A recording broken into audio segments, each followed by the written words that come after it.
single game. So it's pretty rare to see drafts that even have, you know, like 6 of the same heroes.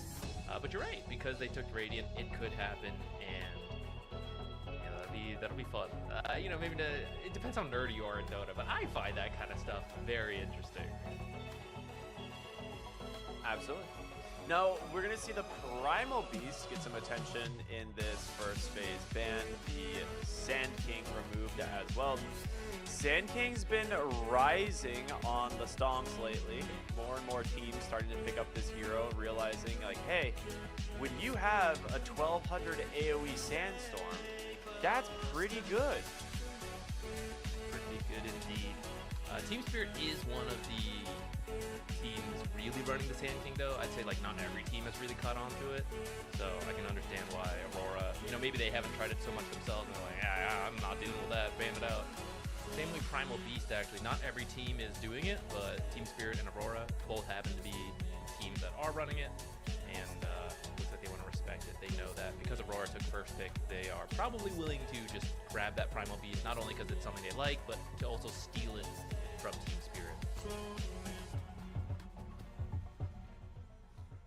Beastmaster, Clockwork, the next 2 bans, as Aurora is going to pick their last before their pick. Now, there's some really good options left in the pool. Of course, the Phoenix could be a high contender considering the Snapfire ban. You still have Weaver.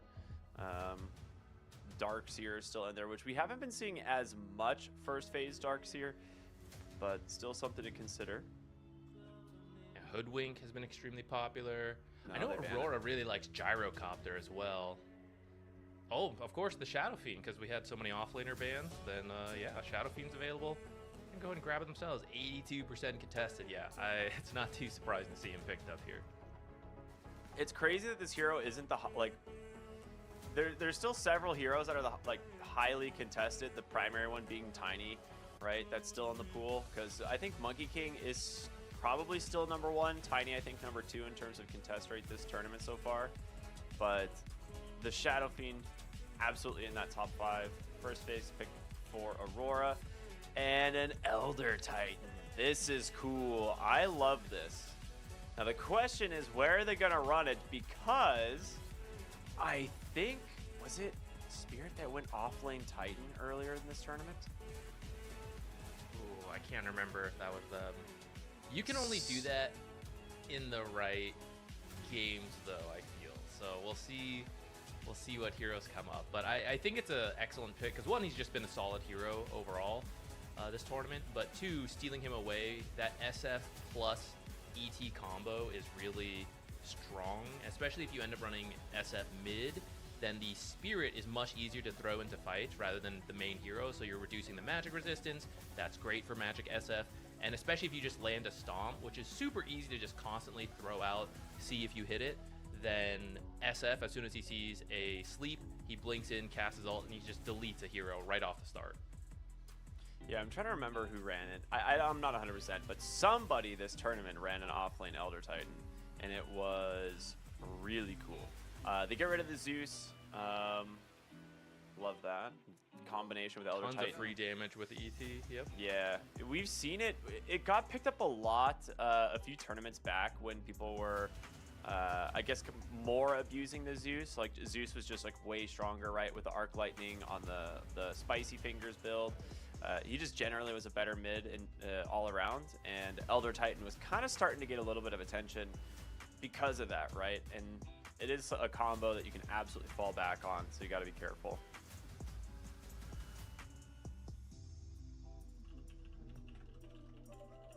Team Spirit, I don't know if they want to reveal their support duo too quickly.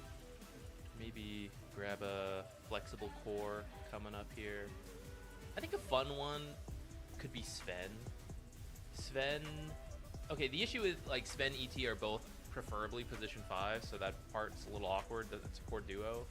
But I do think he's like one of those flexes between support and core, so it doesn't reveal too much right off the bat. And I feel that Sven versus SF is like not too bad because of the armor aura kind of countering Shadow Fiend's aura.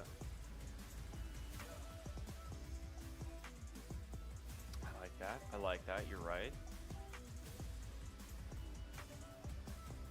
that's not what they want. They want Spirit Breaker. Another Actually, highly this could be a contested flex hero. for them. Yeah. This one, Spirit Breaker doesn't really get banned all that much, but once he's like that next tier of hero, like not quite worth banning, but once all the broken stuff's banned, you're like, yeah, Spirit Breaker's pretty good. So this could just be their position for Spirit Breaker, but we've seen Collapse play it before. I don't know if he's done it recently, but I have distinct memories of him playing Spirit Breaker in the past, I'm pretty sure. So It was definitely in that broken patch where like Octarine Probably. and Ags were like kind of bonkers. That's a good Enchantress pick. It actually works extremely well against both of these heroes. You can remove Bulldoze and you can remove the Spirit buff. That's And really even- nice. yeah, and even if you aren't using it on them, you can just run a creep at them, and these two heroes are not the best at dealing with those early game creeps. And if you do decide to use the slow on them, then that could set up for Shadow Fiend's Raise. At least if you're running carry Shadow Fiend, which they haven't revealed at all yet. Probably going to grab I imagine a position 4 here, who is good versus these two. I'm trying to think, like, who messes with Spirit Breaker? Like, Dark Willow, if she hadn't dropped off, I'd say is up there. Maybe do like Shadow from Demon. Underlord is good from like the core position, but in terms of supports, Oh, Shadow Demon's banned, what am I saying? yeah, That would have Shadow been good. Demon's I feel like that would have been good versus these two supports and good setup for Shadow Fiend. Plus, this is Aurora. You know they're going to stack like crazy. Phoenix? So, yeah, that's true. Phoenix is still available. These two heroes aren't good egg hitters. You can't really stop them either, though, from doing anything. Yeah. Oh, you know, man, I can't believe Weaver, wasn't banned. All right. That's a really cool synergy with Shadow Fiend. Because Shadow good Fiend, whether flex. he's spellcaster or right click, he gets the negative armor. So you're still not really revealing where you want the Shadow Fiend. It's like, oh, we need that negative armor synergy. He's got to be carry. Nah, that part doesn't matter at all. Weaver could be your 4 support, could be your carry. I almost wouldn't be surprised if Jabs ran it off lane as well, actually. So a lot of options here. See the puck come out for Spirit. Now this is something that at least trades relatively well into the Shadow Fiend mid lane. You have good poke, you're great at securing runes. You don't farm as fast, so if this ends up being a mid SF, I think for the most part it's just a trading lane. Like you're both just gonna farm and try and make rotations, and puck will rotate way better. Shadow Fiend's gonna play the farm game, so that is one of the benefits of like the puck into the Shadow Fiend matchup is you can apply pressure to your side lanes, and they're gonna match it with a really strong off lane tempo hero, the Mars. Great against Shadow Fiend and Weaver. This is really difficult for these two heroes to play around. Shadow Fiend typically likes to greed out for BKB as his like 3rd or 4th item, right? You want your Blink, Kaya Sange, and then you're like, okay, time to go back for BKB, then Aghanim Scepter, but Mars might force the BKB earlier. I also think I don't know if it's enough, but it might be a preemptive pick versus like a sniper, because that's what Aurora could grab right here. And I don't know if it's an overcommitment, like sniper or TA could set up an insane negative armor synergy, but it also means you're really in on right clicks between your first 4 picks, and your last pick has to just be some straight stunning hero. But the arena would help protect you. You'd lose the lane, but you could maybe just block out the sniper from fights. Yeah, I was gonna say, I feel like having a Weaver and a Shadow Fiend, an Enchantress, like adding a 4th kind of like squishy-esque type hero into the mix, could be a disaster. But I know, I get what you're saying. Like you would crush the lanes, and then it just comes down to whether or not you can, you know, like kind of snowball it. But they'll go for the much safer route. The Ursa Warrior, fantastic against heroes like Puck and Mars. Once he has Shard, you can use the Earth Shock to instantly break coil, and then just gets done for like I don't know, a half second maybe instead. So yeah, good though stuff. I gotta say he's like another right-clicking hero, so we still have a little bit of concern on that front. Like you could build a bunch of armor potentially on Team Spirit, and then you'd be reducing a bunch of damage. I'd actually love to see the Ursa lean a little bit more into like some of the utility Ursas we've seen, where it's like you have crazy uptime on Rage or super hard to kill, but you're less like all in on right click burst to add a little bit of diversity to your lineup. But I suppose with that Ursa pick, it is going to be SF mid, so he's going to be going a spellcaster build. But you still don't have great setup, so I feel like this last pick off lane, you need someone who's just going to like jump and stun. Yeah, you need someone to go in to set up for the Shadow Fiend, because there's been so many times we've seen these mid Shadow Fiends kind of fall flat when you don't have a stun to basically guarantee your Blink BKB Requiem, right? If you don't have that, your Shadow Fiend is kind of just playing the waiting game, like waiting for Spirit to run to him to initiate, and then he gets his spells off. But in a game where you're against like Mars, Spirit Breaker, Puck, I don't know if you want to play that style because they will get you. Like, Spirit Breaker is gonna get to you. So I will say I think they need some form of an initiator, some hero that can go in and start the fights for them. Faceless Void's a pretty good ban here. Obviously really great against the Ursa and Rage and all that. Kind of non-effective against the Chronosphere. Time Dilation also exceptionally good against heroes like Weaver, who never build a Dispel. You basically just play around that Sakuchi.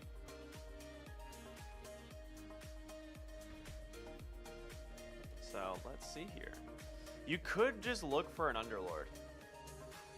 You don't have last pick on Aurora though, but at least the Ursa is in your own hands. You see Elder Titan as the 5.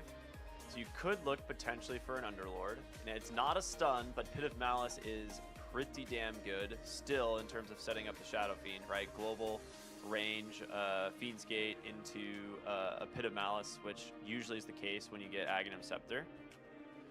And Phantom Assassin. I wouldn't hate it. Slardar could be interesting. Oh yeah, Pango. Like stun. I was gonna say you need something like stable because the last pick from Team Spirit is the carry coming up here. So if you pick something that's too weak to something, you know, you could get countered really hard and just not have your stun playmaker because they just have such a bad game.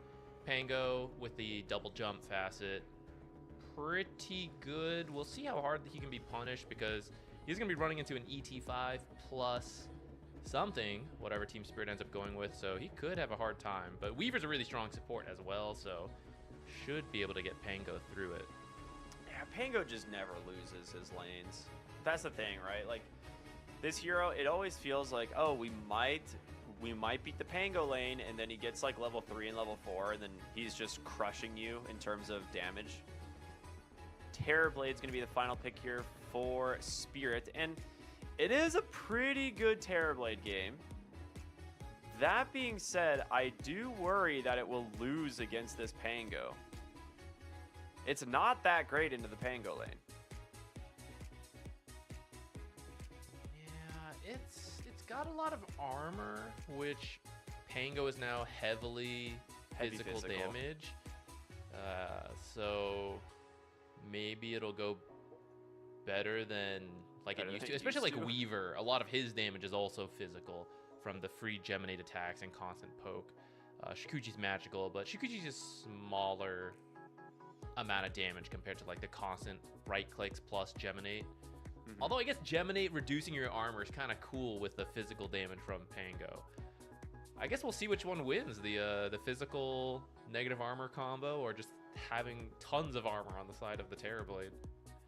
Yeah, that will be interesting for sure. I am curious where we're going on the puck here because Laurel currently has the curveball queued up and Collapse has swapped over to the Victory Feast, which is never the case for Mars. I think this would be the very first pro game I've ever seen where the Mars would take this facet.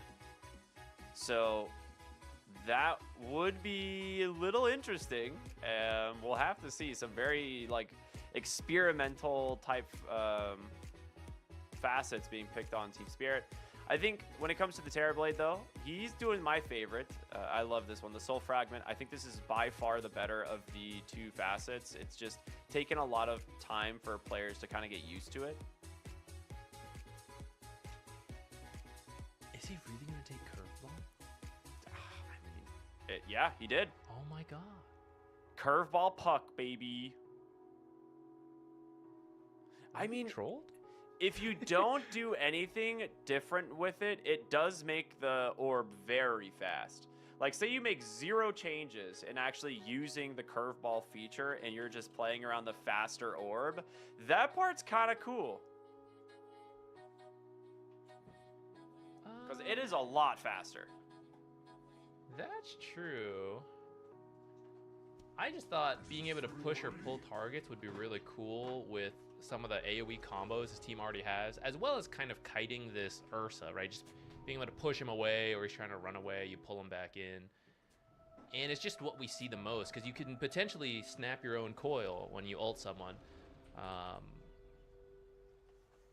Yeah, we'll just have to see how curveball ends up getting used. It's an extremely low pick rate. In fact, you're right. Like, I don't think I've ever seen it in a pro match along with Victory Feast, which is what Mars went. Which I was trying to think, if you have an easy way to get vision in the arena, then the other facet actually doesn't do that much in the end, which maybe he's thinking like, oh, Swarm could always just be used and then they'd be able to see inside, so then what's the point? Or like Pango rolls through, SF's definitely gonna get, like Ursa and SF definitely gonna get BKBs, at which point you can see them inside the arena. So maybe he's feeling it's just not enough? I don't know. Never seen it. Collapse is like kind of a Chad gamer, I'll be honest. That's true. So I kind of feel like his goal on this is to kind of just beat people down and just take advantage of the attack speed and heal. And I'm curious if it's going to come into play this game. We'll find out for sure. But this is something, I mean, I just never see these facets at all. I am so curious to see how they're going to play. And I think in the mid lane specifically, like these early levels with the puck, I want to know how he plans to actually utilize the orb at all. Like, maybe it's something specific with the Shadow Fiend matchup that he's like, okay, well, because I'm against Shadow Fiend, maybe Curveball is going to do something unique in the lane. But at the moment, it's not feeling that way. He missed the first curveball, but I'm sure he's just calibrating. He's getting ready. The rest will all connect. Dire's top tower is under attack. Spirit Breaker's gonna have a rough time to start, but if he can get a good game going, I feel like he can really pop off. I mean, like, what can really stop you charging around this game? It's pretty much the roll. I actually don't know who. I think you bash the roll, but then you will still get stunned as you run into the roll. It's actually not an interaction we see too often. It's like roll and then you just like a random Gleipnir that's going to come out eventually from the Weaver, right? But yeah, but I think a big thing, like, you'll be using Bulldoze when you get hit by the Shadow Fiend Fear, which that fear is like so powerful that it then usually sets up other combos before you can do anything. But with the Bulldoze, I feel his status resistance will be high enough that he can then like ult the well, mid? No way, Laurel? He's gonna lower off real low. He's got a waning rift. Yeah. So this is what I'm most curious about with this curveball, is if the idea against Shadow Fiend is because it's faster and he can maybe position himself in a way that, you know, you can't get like multiple raises. I don't know. I'm like theory crafting, trying to make sense of the ability. Like everyone I feel like who has seen this facet has gone into a demo mode and kind of messed around with it just to see how it works. Bottom lane falling quite low here on this Terrorblade, but they do turn around onto jabs with that meta. Maposhka also fairly low, but right now just trading. But I mean, that's meta forced, and you didn't really get any CS out of it. It was mostly just used here to try and trade, it looks like. They might be able to get the lane to push out to go secure the Lotus, although currently doesn't look like it's happening fast enough. Oh, maybe. Yeah, not much of a lane pushing out, one range creep. Oh, it's huge. Oh boy. Okay, so Lornov really starting to stack up the damage onto the puck in the mid lane. We haven't really talked much about this off lane, right? Oh, well, more action bottom as Maposhka still made a play for the Lotus. Did he get it, or did he already use it? Jabs got it, and he just used it. Okay. So Maposhka is gonna have to TP back. Yep, there it is. Got some tangos on the way, so he'll at least be able to heal back up.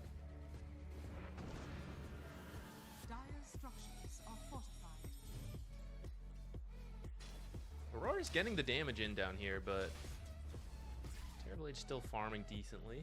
We'll see if they can get a kill to actually like change this lane into their favor. The more and more I'm watching this puck, the more and more I'm thinking like it might have just legitimately been I wanted a faster orb. There's no more like complicated than that. Okay, but maybe Pango's trying to roll on him later, and he's trying to like follow that orb, but you're curving it, you know? And then you like curve it into a cliff, Pango can't follow you. Maybe there'll be something cool like that later.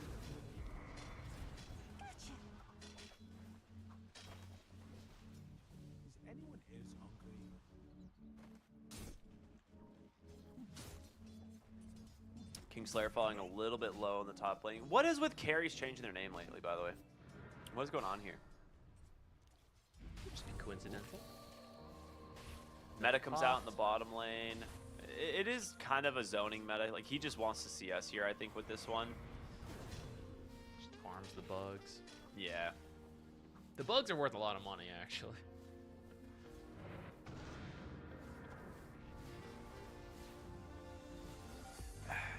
I feel like the ET here hasn't been getting a lot of value in the lane, right? Like, compared to a lot of times when we see ETs, it's picked for a specific reason.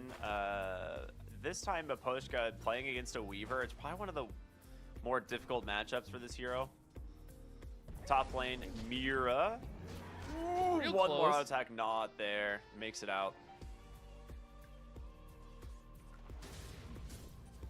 Mission success, though. I feel like I've seen the Enchantress chasing the Spirit Breaker quite a lot. It's just letting Mars have a pretty decent time. I mean, it's pretty even top lane.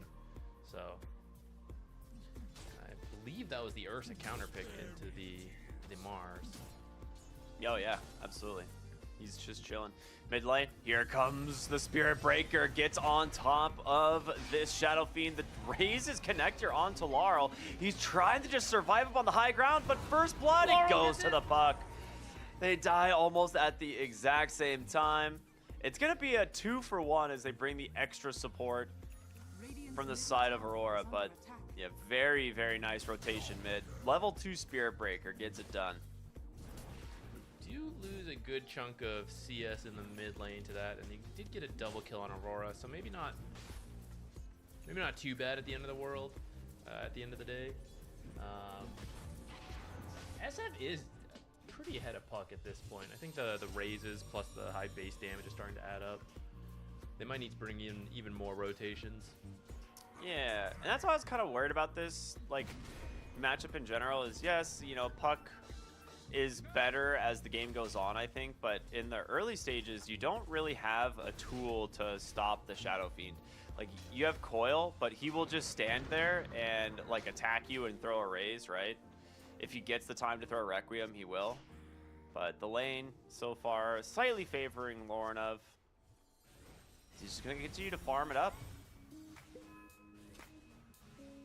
Oh, dude, actually, what if, in talking about like weird facets, what if Spirit Breaker had taken his other facet? Okay, forget all that. Top lane, going for Kingslayer. Beautiful. Definitely killing Kingslayer. It's just nice. great He's been left usage alone. of the arena. Yeah, he's been left alone so much by the Spirit Breaker that he's hit 6 first. Ursa was not ready. He has about a quarter left, so just a couple more creep than he would have been 6. So really good work by Team Spirit there to get that kill. Collapse has what, like 300-ish mana? How much mana does he have? Right now? Yeah, about 300. So he gets 20% of the mana pool, and Arena is like 50%. So I guess sorry, no, he has totally has 500 mana. I thought you meant like 500. literally right now. Oh, okay. So because it is max mana restore, which is interesting. Bottom lane, big fight comes out. Laurel's gonna get the coil, does catch the Pango, who goes down first. Sunder out from Radon here to try and keep himself topped off, but the chase continues. Lorinov really wants this kill on the Shadow Fiend. He's going to continue to go. Does have the Requiem. Nice dodge on the raise, but you're right. Choo-choo. Here comes Mira. Gets an extra bash for fun. That's going to put a stop to the pressure here. Well, maybe. Kingslayer. This is 23, by the way, guys. Not a stand-in. He just changed his name. Yeah, he wants the tower, it looks like. They're bringing everyone for the tower.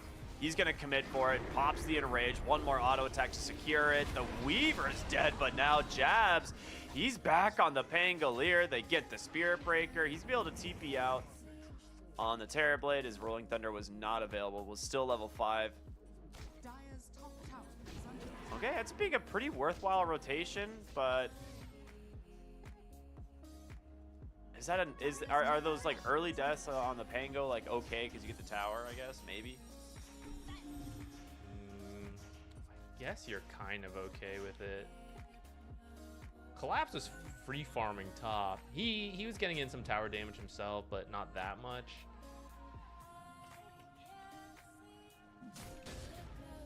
Sure, I don't think either team feels like too bad about that, how it went.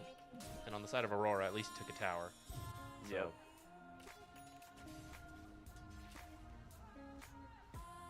Well, I was gonna say, if Spirit Breaker had taken that other facet that increases forced movement, and then Laurel had taken the usual puck coil, or the knockback on the Waning Rift, I feel like that could have made snapping coil super easy, and it would have been really funny to watch.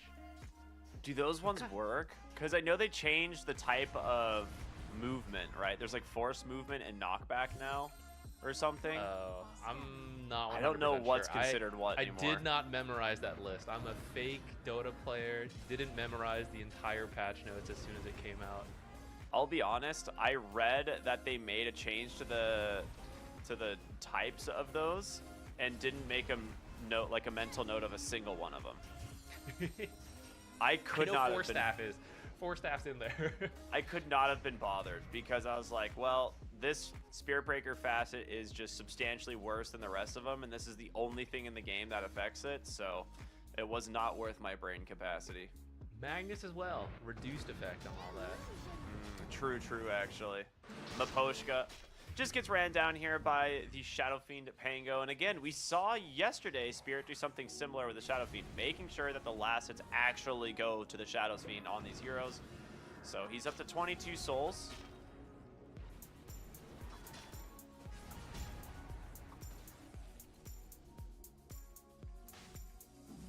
Wasn't it 40 that we got to yesterday? Yeah, that had to be some kind of record. At least for a professional match. Yeah. He only died at the end when they got called in by the fountain. They couldn't resist. Really early Roche attempt here, by the way. See, I mean, Maposhka's here, but is it in time? No. Stomp comes out. It does at least catch Lornov on the Shadow Fiend. The Earth Splitter's there. The question is, can they get anything else? Mira with the charge on in the arena. The Spear's got one collapse. He's got that buff going, baby. Looking to take down the Shadow Fiend, and he does. 20% attack speed on the Mars. Is it going to make any difference right now? We'll find out. Coils out, does manage to catch Lornov. He needs some help and fast, try to heal himself through this, but the arena, or I'm sorry, the Spear to push him back and snap it. It's there, and a nice double kill for Laurel with the orb.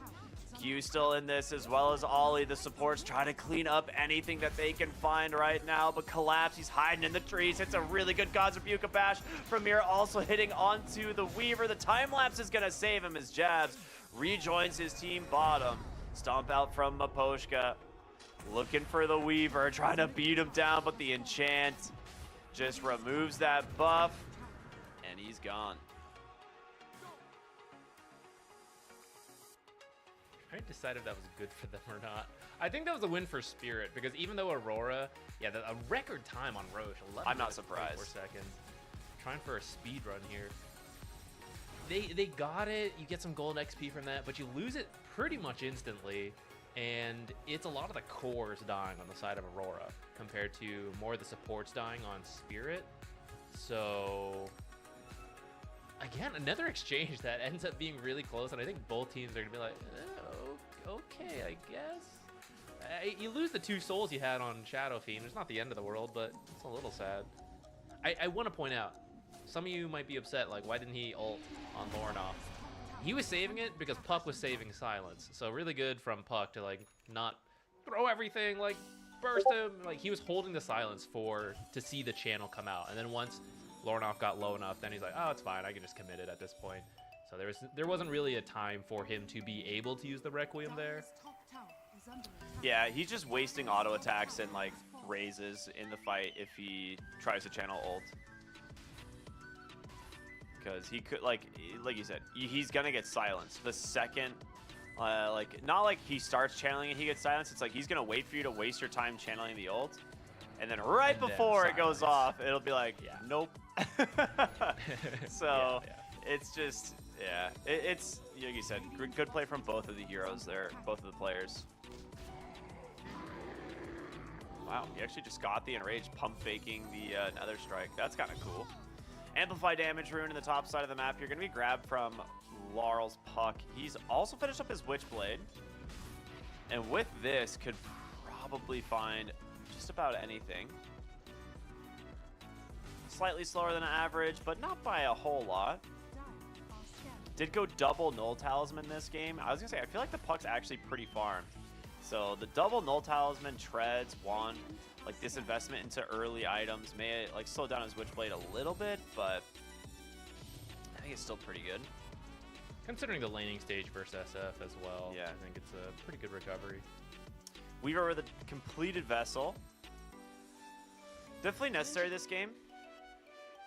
Yeah, it'll be good. And it's an interesting net worth distribution because of the way these fights have been going, where the cores on Aurora die, but the supports pick up some kills. These are actually two really good scaling supports. It might actually work out for them, like having a really farmed Weaver and Enchantress. I'm not sure. The cores probably don't feel that way, but the support players. Yeah, it's okay. It's okay that you died. I'm not the kill, don't worry. They're gonna charge the Weaver. I feel like I was gonna say I feel like they want to get him, but there's a ward that scouts this rotation. They know as soon as this charge came out, the Weaver bails, so Mira's gonna get a free D ward here. Oh, wait a minute. Needs to be a little bit careful. Q's here. Okay, we'll back away. They get the D ward and they're gonna bail.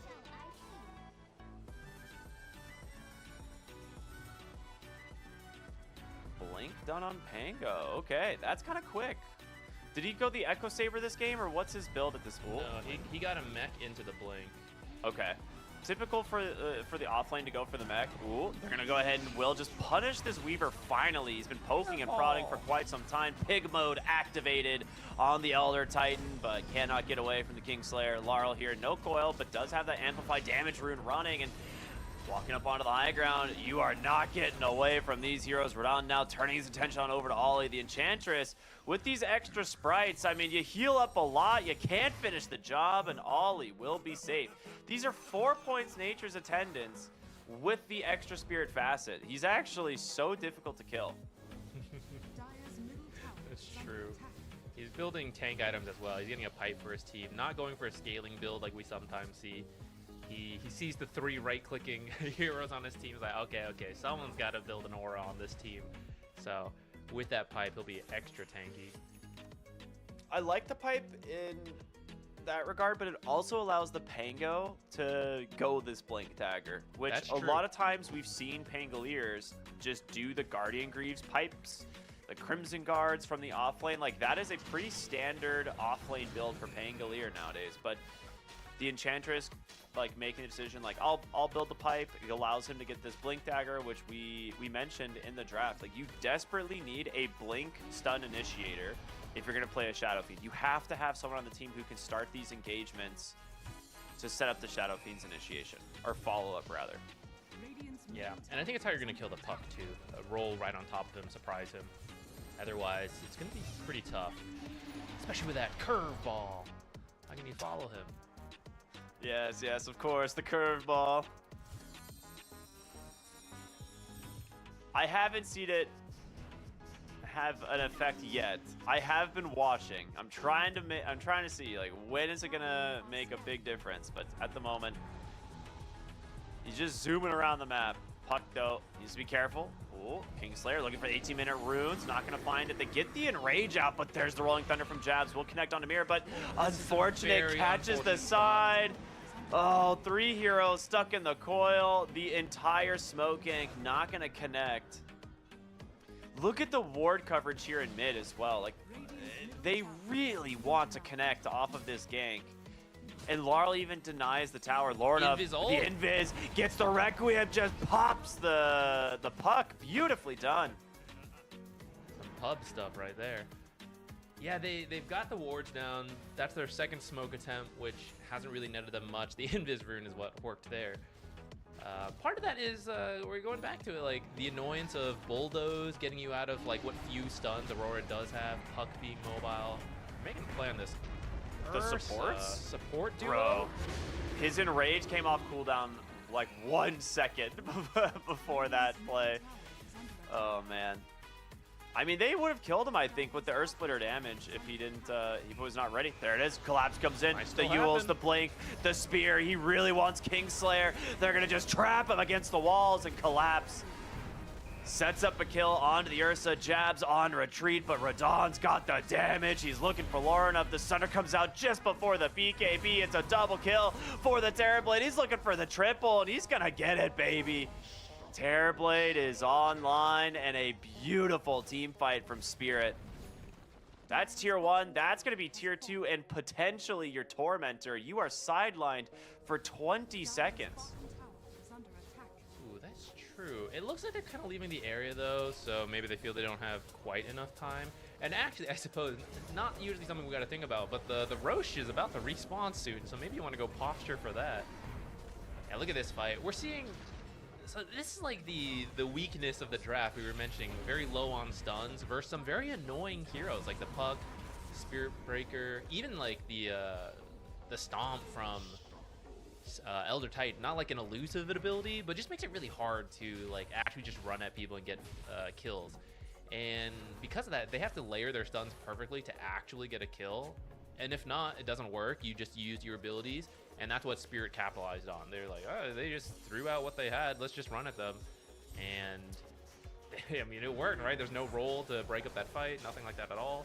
So they just run it all the way down for the tier 1 into that tier 2 area. They do manage to at least claim their own Tormentor on Aurora. And I do want to point something out about the Terrorblade build. Like, he is running the Soul Fragment, right? So the one that costs health to summon instead. But... when you go the Soul Fragment build, the biggest thing that you can do is actually pick up the Shard early on the Terrorblade. So he's got his Demon Zeal already online, and you'll see him kind of just having this up off cooldown in the jungle, and then you kind of rotate it with the meta. So you fight with meta, as soon as it ends, back to the jungle, pop the Demon Zeal, and you have like this full minute of like meta and Demon Zeal together of just immense damage output and farm potential. So it's why he's sitting so high up on these damage, or on this net worth as well. Radiant are scanning. Good ward sentry out here bottom, actually. Scan connects. I know they're there. This is a good placement of the observer, though. Naposhka's trying to pop the smoke. He sees one. That's sentry, really well done, an aggressive sentry. Look at the D ward. It's really tough. You can't force Roche without getting something, because that Earth Splitter going through will destroy you. Earth Splitter and Arena. One thing that's so wild to me, we're 22 minutes in. A lot of times this is like the posturing for first Roche. For those of you who maybe missed this, we had the fastest Roshan of the entire event by several minutes. It's not like it was like, oh, by like 12 seconds. No, by multiple minutes, an 11-minute Roshan. Okay, it was 1 minute and 20 seconds. I was looking at average time originally, but that is a huge difference. All right. Yeah, so, I mean, showing average time in 1944, like this would still be considered like, oh yeah, there's a decently early Roche at 22 minutes, like for the first one, let alone the second. And that makes it extra valuable with that Roshan's banner. Not something that you usually see come out at this time, so I can't even say how like likely you are to use that for a tier 3 push at 22 minutes, but you could save it for later, which would be good for you as well. I think with Spirit's draft, they actually can take advantage of it, right? Because you have like Mars Arena, you have Spirit Breaker you can dive in, you got Puck that can dive in, and then you just have Terrorblade, who just stands on the banner and just rips through the barracks. Like, because of the fact that Aurora is lacking stuns, I feel like they can get away with it. The Ato's there, but the charge angle from Mira! The Arena's caught 3, Kingslayer stuck in there with the enemy team and collapse. He's got all these resources going. He's back up to full HP. He's ready to fight, and there goes the Ursa. What a charge. What a wraparound from Spirit there. That was such a good angle. Something cool about the curveball actually there. I guess depending how you angle it, it lasts a very long time at the end. So he throws it into this tree line near the Lotus pool. We might see it at the replay here to kind of give them vision. Oh, I think it's right before this. So they kind of know they're not in that area. They're further up here. So the rest of the team cuts in from this angle, immediately deletes two heroes, the supports, who are pretty squishy. They're not quite farmed enough yet to be tanky. So at this point, I mean, you got no saves, right? The roll is used to just get out of there. It's like, good luck, buddy. Like, even if he goes in and stuns, you can't get out of the arena, you know? So you just leave the Ursa to die. And now Team Spirit is going to secure themselves that second Roche with that banner. And like you said, they're building up this 6K lead, especially if you pop meta. Like, you wait for your cooldowns, of course. Take the tier 2s maybe. And then if you go high ground, you pop meta, drop that banner, you don't really have the best banner killers on the side of Aurora. And if you ever commit in, you could see that same combo again. The arena charge through Earth Splitter wasn't even used in that Roche fight, but I mean, you'd use it at the high ground. That's really scary to push into. Oh my god, look at this axe time. I feel like very rarely do we see an actual first item Aghanim Scepter on an Elder Titan. He does go phase boots in the Windlace, of course, because that's just kind of the standard items for an Elder Titan. Your spirit movement speed is based on the movement speed of your hero when you cast it. So the Windlace and then the phase boots active is pretty much how you get all of that move speed and scouting potential out of an ET. So it's a nice little combo. But yeah, you get this early Aghanim Scepter now. They're going for a greater Healing Lotus, now available for Mira, as he finishes up his Shadow Blade. So the supports, man, they're getting some good items. Yeah, I'm a little surprised, though, it's not some kind of aura item, especially armor versus this high physical damage lineup. But I guess when I click on Terrorblade and I see he's got 39 natural armor, if you just stick him at the front, I guess you don't really need to give him much of an aura. Like, he's fine for physical damage. I really like what he's doing here on Mira. He's just trying to stop TPs. He does put a ward up there. He's just gonna stalk this Lauren of Shadow Fiend, maybe. TP's coming back. The blink in into a Yule's Enchantress. Yeah, you don't get stunned, but it's just a couple of auto attacks to finish the job. The banner's there, gonna protect the creep wave as Radon's just gonna get to work here on the tier 3 tower. Roll being held for now. Again, you have 2 lives on this Terrorblade. Shadow Fiend in trouble. Charge comes in from Mira. The Nether strikes out right away. Can they get the kill to stun? It doesn't come through in time, but he gets the BKB, but Collapse finishes the job. He's got a buyback, but for what? Jabs on the Rolling Thunder, just has to run away. He can't even escape. There's just too much damage coming out from these heroes. They're just going to go for the throne. They want to end this game. Tier 4 is under siege. The Terrorblade doing the job. Yeah, meta ends, but here comes the Demon Zeal. He just needs to summon an illusion and sunder. Yep, there it is. Full reset, ready to fight. Ursa's in, does have an enrage, will pop it. 1 tier 4 tower is down. Will Spirit stick around? Looks like for now, respecting Aurora, they respect the buyback of the Shadow Fiend. They get so much out of this. Look at, I mean, just looking at the difference in gold gained since the Aegis, 8.6 thousand gold, a full lane of barracks, both fortifications and a tier 4.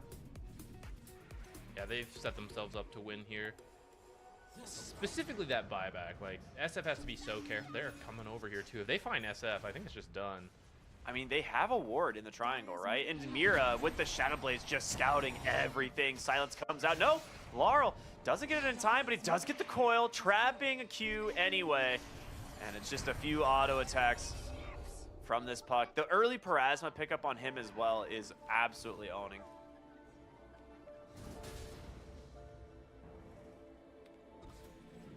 Do you just go back top and go for the win?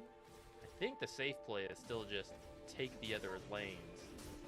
You still have Aegis for 40 seconds. You just plant Terrorblade mid, right? He's got looks like it. Meta coming up right now. Yeah.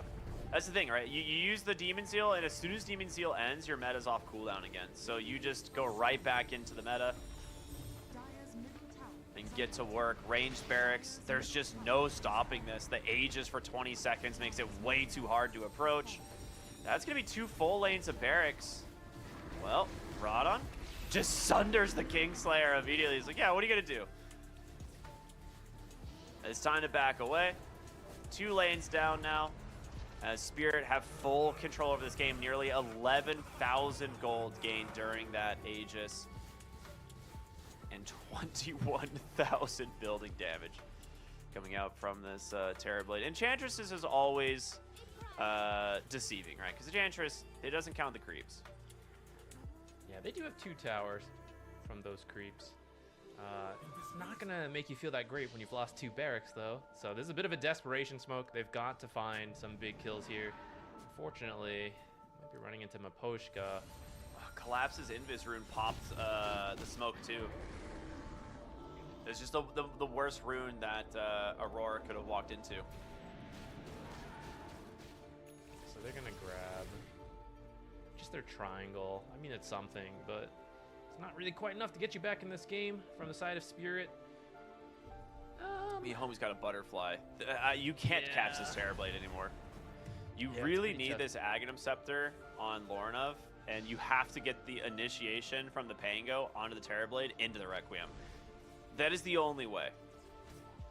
That sounds about right. But the hard part of that is you're going to try to do that, and the Spirit Breaker is going to just charge right you. in and Yeah. interrupt. Yeah, as soon as he sees that starting to happen, he's just going to look for the SF.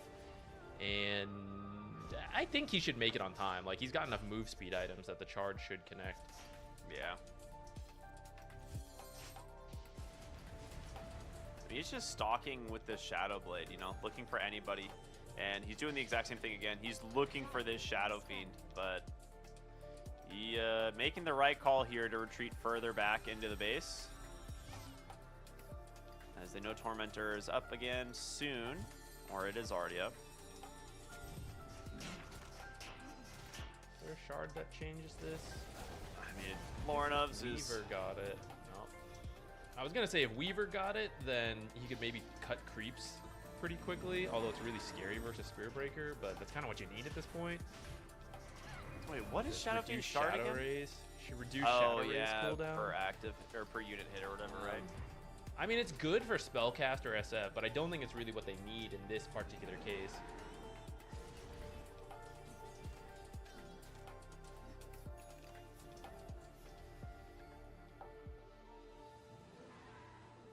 Yeah, I was gonna say it feels a little bit slow for the Aghanim Scepter of this game. It's not even like he's that low on net worth, right? It's just normally when you play Shadow Fiend, you want to be ahead, right? He is a snowball type hero. It's one of the reasons that people love to play it. You get ahead in the mid lane because very few heroes can actually contest it, and then you just kind of snowball from there.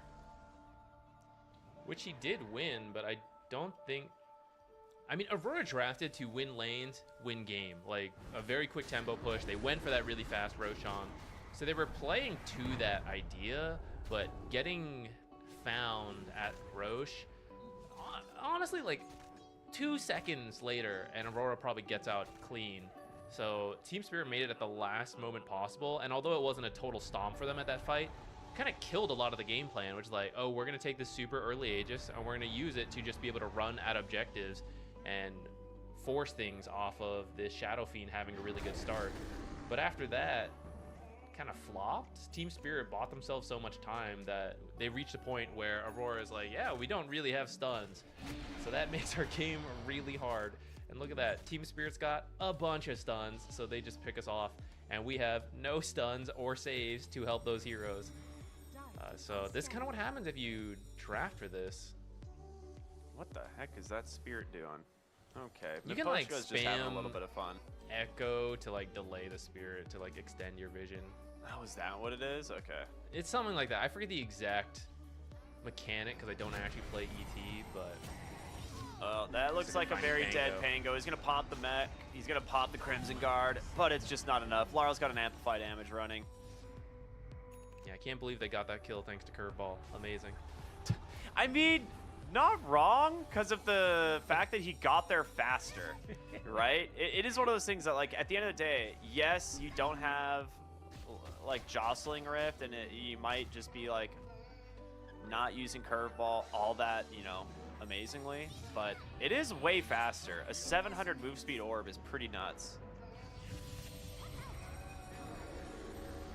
Laurel in a little bit of trouble here. Lord of goes for the blink in to get the second fear, but he dodges it on the phase shift. It was a good attempt, but now it's all going bad for Aurora. They need to get out of here. They get the blink out on the Ursa. He's trying to run the distraction campaign here on Ollie, but Laurel's not falling for it. He wants to go for more. He wants this Ursa.